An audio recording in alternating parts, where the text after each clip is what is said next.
আজ আমরা জানবো ক্রিয়েটিনিন যাদের বেশি আছে তারা কোন কোন খাবার খাবেন আর কোন কোন খাবার খাবেন না। এটা অনেকের কাছেই কনফিউজ। অনেকেই আমাদের কাছে এসে জিজ্ঞাসা করেন যে ডাক্তারবাবু আমি আবার ক্রিয়েটিনিন 2 হয়ে গেছে, কোন খাবারটা খাবো কোনটা খাবো না। তাদের জন্য মূলত এই ভিডিওটি আপনারা অবশ্যই দেখবেন। দেখার পর যদি ভালো লাগে আপনার প্রিয়জন, আপনার বাবা মা বা আত্মীয় স্বজনের অনেক কাজে লাগবে যাদের কিডনির প্রবলেম আছে। আমার সঙ্গে যদি আপনারা ডাইরেক্ট কথা বলতে চান, আমার এই ভিডিও প্রোফাইলে যাবেন, গিয়ে একটি লিঙ্ক পাবেন drchinmayray.in বলে। সেখানে লিঙ্কে গিয়ে আপনি আপনার নাম এবং মোবাইল নাম্বার নথিভুক্ত করবেন, আমার সঙ্গে আপনার সরাসরি কথা হয়ে যাবে। তাহলে কি কি খাওয়া যাবে প্রথমে জানাই। প্রথমে বলি, জল পর্যাপ্ত পরিমাণেই খাবেন। যাদের কিডনি সবে ক্রিয়েটিনিন অল্প একটু বেশি হয়েছে, এতে কি হবে, কিডনির টক্সিনগুলো বেরিয়ে যায়। যাদের অনেক ক্রিয়েটিনিন হাই হয়ে গেছে তাদের তো ডাক্তার রেস্ট্রিকশন করে দেয়, তাদের জন্য এটা প্রযোজ্য নয়। কম লবণ খাবেন, একদম লবণ কম, যতটা পারবেন কম খাবেন। কম মশলাযুক্ত খাবার খাবেন আর সবজি বেশি করে খাবেন।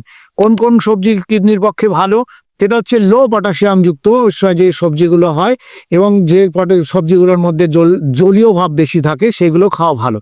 আমি যেমন উদাহরণস্বরূপ বলি, লাউ, ঝিঙে, পটল, করলা, পালং, ক্যাপসিকাম, শশা, এগুলোর মধ্যে কম পটাশিয়াম থাকে, তখন এই সবজিগুলো আপনি বেশি করে খেতে পারেন।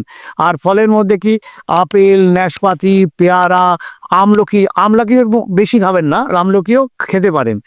আর হচ্ছে পেঁপে, জাম, লেবু, তরমুজ, এমনকি আমও আপনি খেতে পারেন।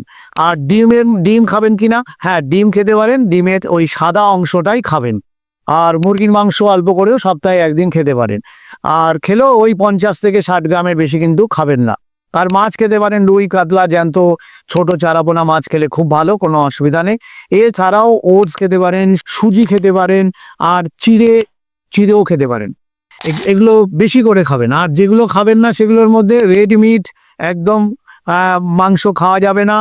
জল, এবার আগে বলেছিলাম ওই যে খাওয়া যাবে না যাদের কিডনির ক্রিয়েটিনিন 2-3 ওপরে আছে, তাদের জন্য জল রেস্ট্রিক্টেড, জল খাবে না। মুসুরির ডাল, মুগ ডাল, ছোলা, রাজমা, এইগুলো একদম খাওয়া যাবে না। এছাড়াও দুধ চলবে না, কিন্তু টক দই বাড়িতে বানানো যদি হয় অল্প করে চলতে পারে। আর লবণ, চিজ, আচার, ওই যে অনেকে পুরনো বাসি আচার খায়, সেই আচার জাতীয় খাবার খাওয়া যাবে না। আর ওই প্যাকেট জাতীয় খাবারও খাওয়া যাবে না। আর এছাড়া অনেকে প্রোটিন পাউডার খায়, সেটাও আমি খেতে না করব। চা একদম কমিয়ে দেবেন, চা কফি সারাদিনে একবারের বেশি খাবেন না। এগুলো মেনে চলুন, দেখুন আপনার কিডনির স্বাস্থ্য ভালো থাকবে। নমস্কার।